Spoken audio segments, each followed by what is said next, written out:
Right, you lot. Let's talk Villa. So if you're a Villa fan, unless you've been living under a rock, you'll know we're doing alright this season in the Premier League. We're not doing too bad. We're second, 3 points behind Liverpool as I record this video, and it's been pretty good, right? Like, we're pushing for Champions League.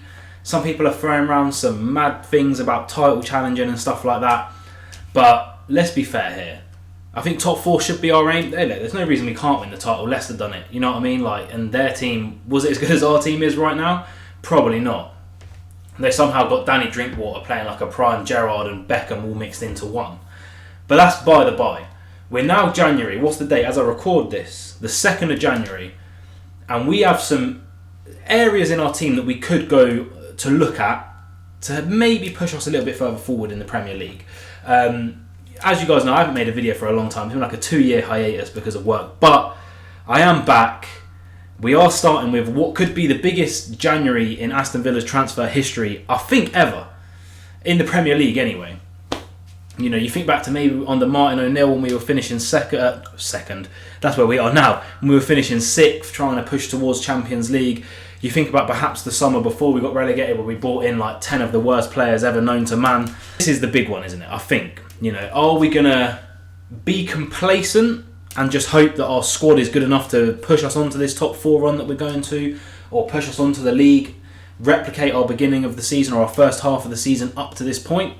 Or are we going to be courageous and push even further and maybe buy a couple of players in the January transfer window to help with a couple of weak areas of our team that we might have that I'm going to get into later on in the video? But like I said, I am back. Please do drop a like and subscribe below if you are thinking that you're going to be enjoying the Aston Villa content that will be coming. I might expand to the Premier League stuff, who knows. But Aston Villa, courageous or cautious in the January transfer window to push us on to perhaps Champions League football next year. I do have a couple of experts actually. They say curiosity killed the cat, but what is more harmful to a cat? Being cautious or being courageous? Give me 2. I'll go get an expert. A subject matter expert right here. Look at the camera there. Would you be more afraid of being cautious or courageous? What do you think? Nice. I've literally just picked up a cat and spoken to it. He was never going to answer, was he? We'll just talk about Aston Villa, I reckon. Okay, so first of all, on my Twitter, I don't even know. Shameless plug at the start. 62 followers, get me to 100, please. Come on now. I did put out a poll, and I'm hoping you're going to see it scrolling along your screen as I also shamelessly plug the Twitter or X. But I did put out a poll. 56 people voted on this poll. Thank you very much if you did vote. I'll be doing polls probably before most of my videos or after, to be fair, just to get you guys involved, man. Like, I'm not here on my own. It's a Villa family, you get me? But what I asked was, what position do Aston Villa need to recruit most in this January window? Now, I had 4 options. We're going to be talking about a couple more today. But I had right back, a backup goalkeeper, a striker, an attacking midfielder / winger.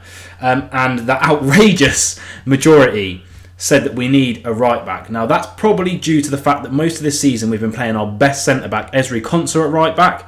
We'll get into that a little bit later. And Matty Cash's form really hasn't been that fantastic. Is he an Emery type of player? I'm not really sure. But 79% of the votes said we need a right back, effectively. And not even a backup, a starting right back. And then 11% said backup keeper. 5% said striker. And 5% said attacking midfielder / striker. If I scroll down a little bit more, oh, look at me there, just plugging myself again. Ignore that. We have I'm not even going to... Michal, I think, is what I'm going to go with for that name. He has said, what about the idea of signing Fawaz Al-Sokor? He is a very super player. I'll be honest with you, I have no idea who that is. When we get on to a little bit later in the video, I'll do a little bit of research. And when we get on to the little bit later in the video, when we're going through our options, perhaps I'll throw him in just for you, my brother. And then we have, why do people have Kolotov Mocktail? Why is your name that long? Can you not just be called Fred? He said right back's the only answer. Sure, we need to strengthen other positions, but that means players good enough to challenge. We have financial fair play to think about and can't afford Jan prices for strikers and midfielders. Besides, if we qualify for the Champions League, players we want will come to us in the summer. I completely agree that right back is the position that we need to sign. I better stop that screen recording, to be fair. I think it has. I completely agree. Right back's the position we need to sign. January prices are ridiculous, but our last few performances have been a little bit sus, which is another thing we're going to get onto later. But I do agree, we're going to have to go around financial fair play. Obviously, we sold a lot of academy players to make a bit of room for that. But it's a consideration. It's definitely a consideration for us going forward into the Premier League, like above January or beyond January. But I do agree, a right back is clearly what we need. So before we get into talking about what players we could sign and why this is probably the biggest January transfer window, which I'll get into at the end, let's just have a look at how Villa have been playing under Unai Emery this season. So on screen, I'm hoping I've edited something that looks half good, probably not fantastic, but we have got what we line up for in terms of like how Sky Sports, BT Sport, Amazon Prime will line us up, which is generally the 4-4-2. So I've gone for what I think our best team is with all of our players fit. Obviously, Emi Martinez in goal. From form this season, I've gone Luca Digne left back, Pau Torres and Ezri Konsa as our centre backs, and then Matty Cash, because it's the only right back we've got, as our right back. On the right, I've gone for Leon Bailey. Two centre midfielders, of course, Kamara and Dougie in there, and then John McGinn out on the left, playing in that role that he has pretty much dominated this season in, and then Ollie Watkins and obviously Diaby up front. In terms of like bench options, you look at our bench options. We've got JJ, not hit like full form this season, but he's an option. John Duran. Again, is he a player that's going to come on and set the world alight? Fair enough, that goal against Crystal Palace was naughty. But apart from that, he's won a couple of penalties here and there. But a backup striker to get you Champions League, I don't know. I do rate him. He's only 20. Maybe he could benefit from a loan. We've got Tielemans, who has come into his own in the last little bit before he got injured. Zaniolo has not hit the ground running for Villa at all. In terms of defensive options, you've got Diego Carlos and Longley. They've looked sloppy at times this season, I've thought. You have got Moreno, who I think is still going to go back to the form that he did before. Robin Olsen on the bench. Have you ever seen him play? It's not fantastic. So here we look at Aston Villa in possession. Now I'm just talking the possession that Villa have had this season, when we're literally just knocking it around at the back. We're waiting for opportunities. We're patient. We're stringing 20 plus passes together. We transition into a bit of it's 2-4-3-1. You could look at it a bit differently as kind of like a 2-4-2-2, if that makes sense. But we'll get into that a little bit later. So what are the roles that our players are playing? The two centre-backs are pretty much our main passers in the team to an extent. You look at the statistics, I'm sure Pau Torres and Ezri Konsa, fair enough, he has been playing right back, a little bit further into the season with Matty Cash being suspended, injured and out of form. But our two centre-backs are pretty much getting on the ball a majority of the game. When we're in possession, when we're at home, we're dominating teams, we're dominating possession. A lot of our play goes through Pau and hopefully, Ezri when he gets back into that centre-back role. So they're vitally important. In terms of centre-backs, we do have Carlos and we do have Longley, of course, on the bench. We've got Mings to come back next season, obviously injured for the whole season. At the moment, it was a horrible one to see. When he went down, you just knew something was wrong. But they're vitally important, but I don't think we need anything. I honestly believe, and shoot me down if I'm wrong, but Pau Torres, Ezri Konsa, centre-back partnership is good enough for the Champions League. That's my opinion. The two full-backs push up a bit wider and do overlap. Matty Cash likes to get forward, obviously, and Luca Digne and Alex Moreno actually work really effectively on an overlap. I actually quite like the connection that Luca Digne and John McGinn have had this season. I think it's actually been pretty good. In terms of his overlaps and John McGinn finding him. So they push up into the midfield four, and then we have that kind of box that maintains with Kamara, who generally drops a bit deeper than Douglas Luiz, and Douglas Luiz pushing on a little bit more, but they do stay central, and Kamara definitely holds more. It gives Luiz a bit more freedom to go forward, so I'm not mad at it. And again, those two have been spectacular this season. Look how bad we've been. Not bad, but I suppose to an extent, draw against Sheffield United, a loss against Man United when we were 2-0 up, and then scraping a win against 10 men Burnley without Kamara. I don't think that his influence can be understated at all in this Aston Villa team. And then you have the two wide players, or the two players that start wide in midfield. they come inside and almost play as like a left attacking mid, right attacking mid. So Bailey will usually drop in, and John McGinn will also drop in as well to receive the ball a bit more. John McGinn does it a lot more than Bailey. Bailey stays out wide, and what a season he's having, by the way. Probably been one of our best players this season. And then John McGinn will also drop in. You'll see it a lot if we're compact, and then we'll try and get the ball to McGinn, and he'll try and play a first-time ball over the top, either to Watkins, Diaby, or Bailey. He'll be making the runs in behind. And then obviously Diaby just drops in slightly beneath Watkins, or will push out wide if McGinn's occupying that role, just to allow a bit, almost like a shadow striker, second striker type role for him. And then obviously Watkins is up front on his own. He actually has like one of the fewest touches in the Premier League this season, which, considering his goal contributions, is mental. But that is us in possession. So that's the roles that we're playing. And then just quickly to emphasise what we like out of possession, we generally revert back to a 4-2-2 with that medium block, and obviously our ridiculously high line this season that we've caught way more players offside than any other club. But it literally just filters back into that starting formation, that 4-4-2, the medium block, which helps us, be compact in midfield. We do leave room on the wings. We are quite compact, which is an area, obviously, with a right back being a problem area for us. And Bailey, yes, he has actually been very, very good this season in terms of his defensive contributions, but he's not the strongest defender. He's an out-and-out winger, let's be honest. Certain situations, we do go to that low block. We're actually very hard to break down when we do play that low block, but I haven't really seen us bring it out a lot this season. But yeah, generally 4-4-2.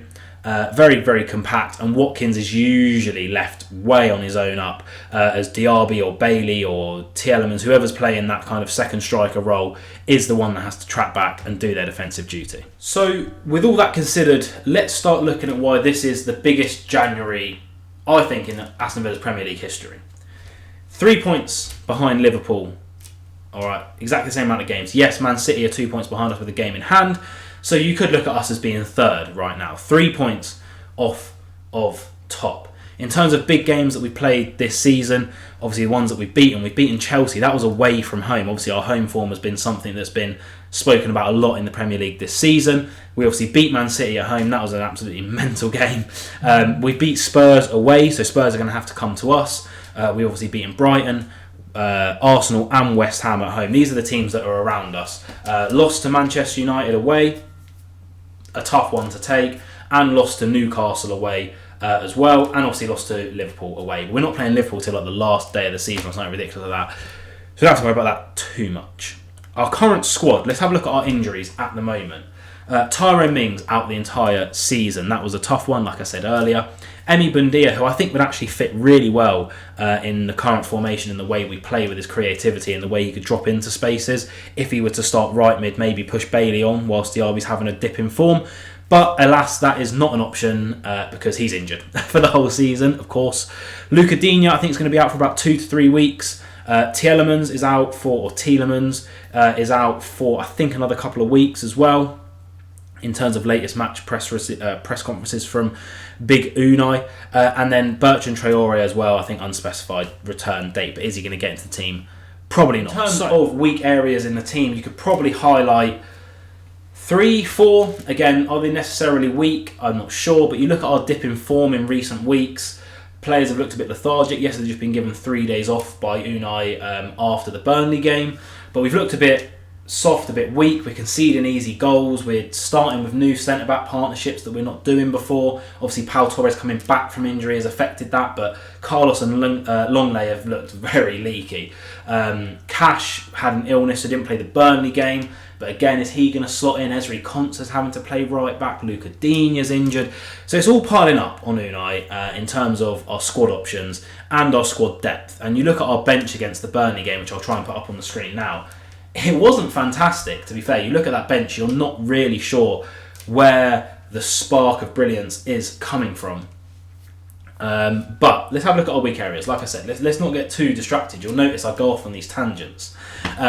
Striker, Ollie Watkins has had a fantastic season. 8 goals, 9 assists, top of the Premier League assist charts. Our backup is Duran, again, scored that fantastic goal against Crystal Palace. But as a backup striker to get you into the Champions League, like I say, John Duran's 20. he probably could benefit from going out on loan, getting regular play time. I think he does have a bright future, but for right now, who knows? It's one that we could probably live without getting another striker, but is Ollie Watkins being pushed? Does he have any real competition? No. In terms of a winger option, like I said, at the moment we're playing either John McGinn or Jacob Ramsey on that kind of left mid-wing, inverted winger kind of role that we like to play. And then we have Bailey and Zaniolo to an extent, because Diaby kind of plays in that more central forward role. You could put Diaby on that winger option, of course, because when sometimes Tielemans will play that secondary striker role and it will free up Diaby to start on the right. But again, possibly we could do with an extra bit of cover there, or maybe just a bit of an extra creative spark. Although Bailey has been doing absolutely everything he can, we have looked like we're just being a bit stagnant in our attacks at some point. Centre mid, I only put this one in because, Kamara was suspended for literally 3 games. Tielemans gets, like a little freak 2-week injury, and we've looked really lacklustre in midfield. Look, I'm sure he's a lovely bloke, but then Donkey, is he good enough to be starting for Villa? Fair enough, he started against United and got a goal, but then he just gets outworked. He's not great on the ball, and I don't think he's a Champions League player. That's just my opinion. So perhaps we could do with another centre mid coming in. We have been linked with one that we'll get into later. And then obviously the big one, I've put like 8 exclamation marks on my notes for this video, is right back. Ezri Konsa is, for me, one of the best defenders in the Premier League. Definitely one of Aston Villa. I mean, him and Pau Torres at centre back is, it's honestly like watching 2 Rolls Royce. You know what I mean? And any striker that comes up against them looks a bit like a Ford Ka that's driven through Halfords and got one of those fat exhausts and like the little dice hanging from the. It's different. They're different gravy, and especially Konsa. I've been a massive fan of Konsa. He's my favourite Villa player. But even taking like my personal liking of him out of the equation, I think you have to look at him statistically. Probably one of the best defenders in the Premier League, and it's such a shame that he's had to deputise at right back, because him and Powell at centre back, I'm so confident going into games. So we have Matty Cash, been good for us, don't get me wrong, he's had some fantastic performances in a Villa shirt, but is he the man to take us to the Champions League? I don't know. You talk to many Villa fans, right back is the position we want. When Matty Cash is injured, we have to take probably our best centre back and push him to right back, and then we have to bring in Longley or Diego Carlos, who actually, if you look at our games, aren't as good at the offside trap, so we're getting caught out a lot more. Diego Carlos is a great defender, but can be sloppy at times, especially on the ball. I can't count the amount of times that he has received the ball, and instead of a pass out to our wing-backs, he's tried to pass it into Douglas Luiz or Kamara, as they have 3 players around them. We lose the ball, it's a dangerous attack for the other team. And Longley, he's only a lone player. Look, he's been alright, but we need our 2 centre-backs, main centre-backs. So getting into this backup striker options list, the first one we're going to mention is a bit of a weird one, because I saw it on like the Saturday Social that Sky Sports do, and they were suggesting like 1 player that every Premier League team should sign in January. And I can't believe I'm about to say this, but they said Mikel Antonio. Hey, I don't know. This year, 12 games, 12 goals, 2 assists. I'm not even going to talk about it for too long. There's no reality in which we should be signing Antonio. Is he any better than John Duran? Probably not. My one issue that I have with Watkins, well, I have a couple of issues with Watkins. Don't get me wrong, he has been fantastic for us this season, and I can't diss the guy's stats or whatever. But you get Trent Alexander-Arnold to ping a 60-yard diagonal to him. I think he might have the same first touch as Shrek. I'm not even joking. Let's get Shrek down. I met Shrek. I went to a Krakow Wax Museum. I met Shrek. The size 20s, that guy's first touch is better than Ollie Watkins. But I tell you who's got an even worse touch than Ollie Watkins, Shrek, Dragon, anyone you want to do, is Mikel Antonio. But let's move on to the next one.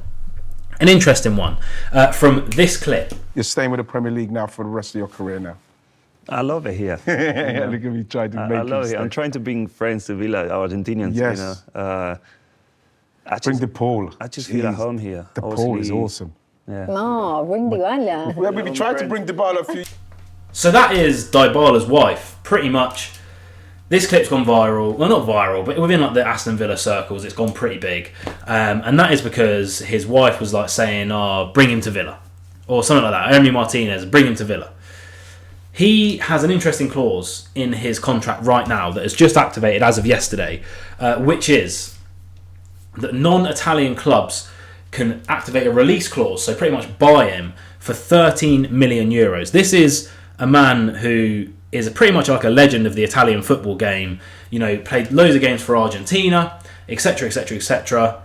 13 million. I'm not even joking, man. Sign him.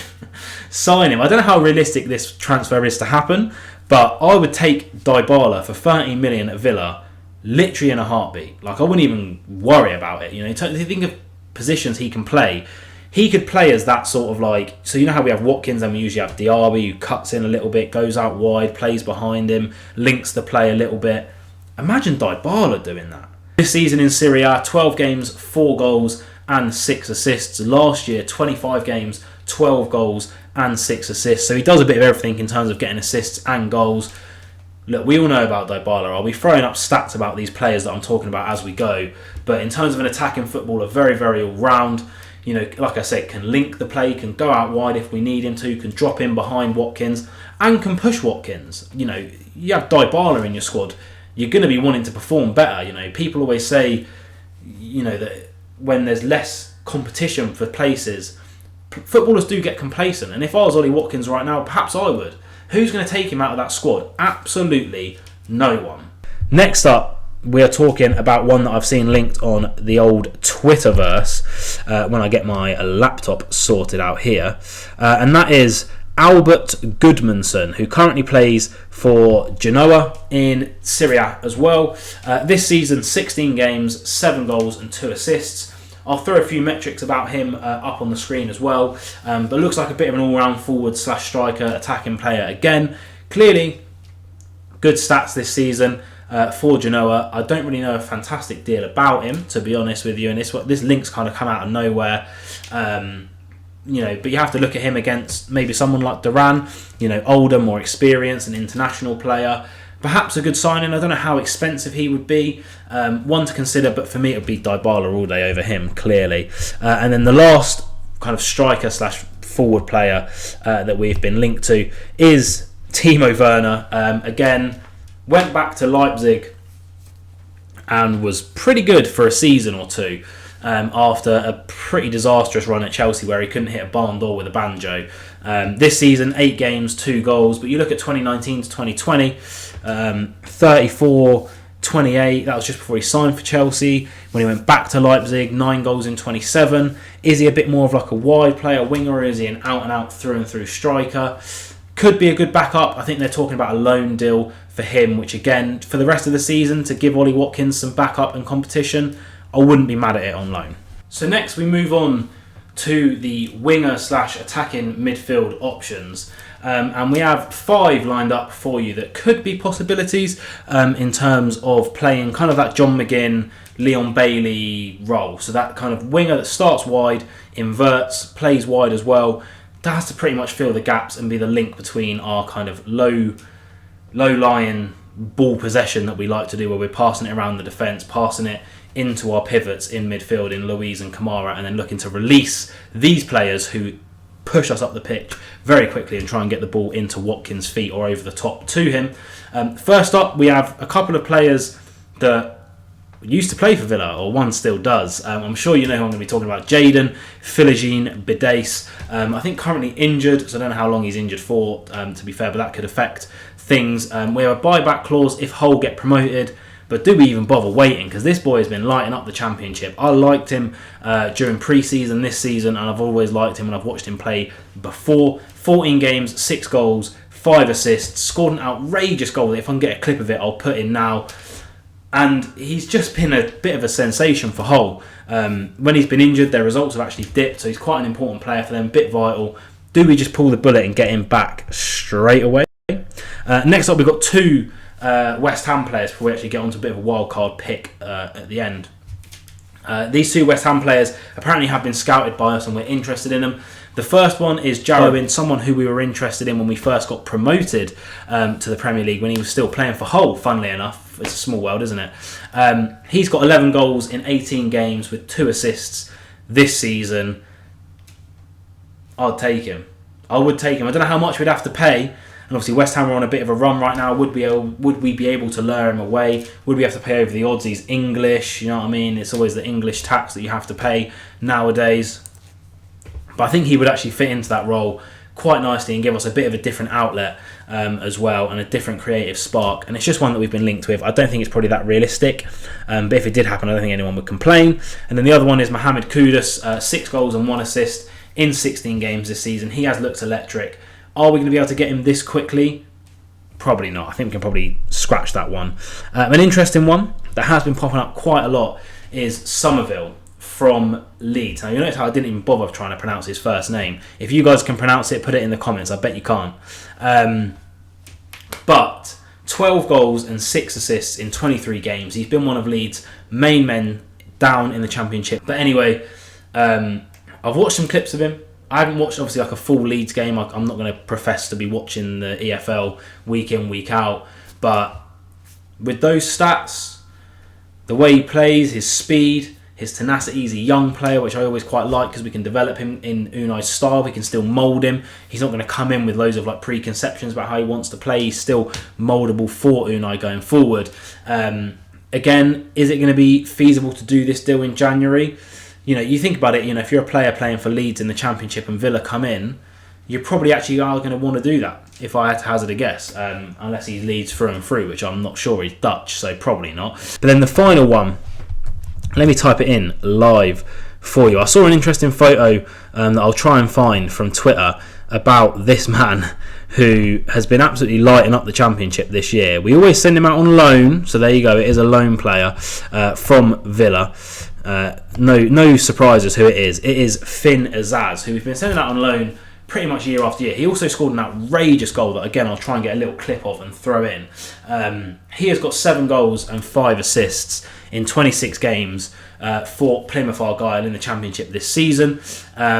And he's just looked really impressive whenever I've seen highlights of him play, and I'm always seeing him get goal involvements or be involved in building attacks for Plymouth. And all we've got to do is recall him from loan. And you think about the type of player he is, you look at the goal and assist contribution, he could almost play where John McGinn is in that kind of role where he's out wide but he's also cutting in, trying to link the play. Could just be an option. But let me know, if any of you guys have watched Finn a lot down for Plymouth, please let me know how he plays and if you think it'd be worth bringing him back just for the end of the season to add a bit more depth to our squad. And then we come on to the most important position. You have to leave the most important till last, and that is right back. If we're going to sign anyone in any position in this transfer window, for me it needs to be right back. So let's have a look at 4 options. These are my top 4 options. Maybe we'd sign someone else. If there's anyone else, let me know in the comments, but this is who we're going to look at. The first one is one that I would really like, to be honest with you. It's going to be hard to get him because Bayer Leverkusen are absolutely flying in their league right now.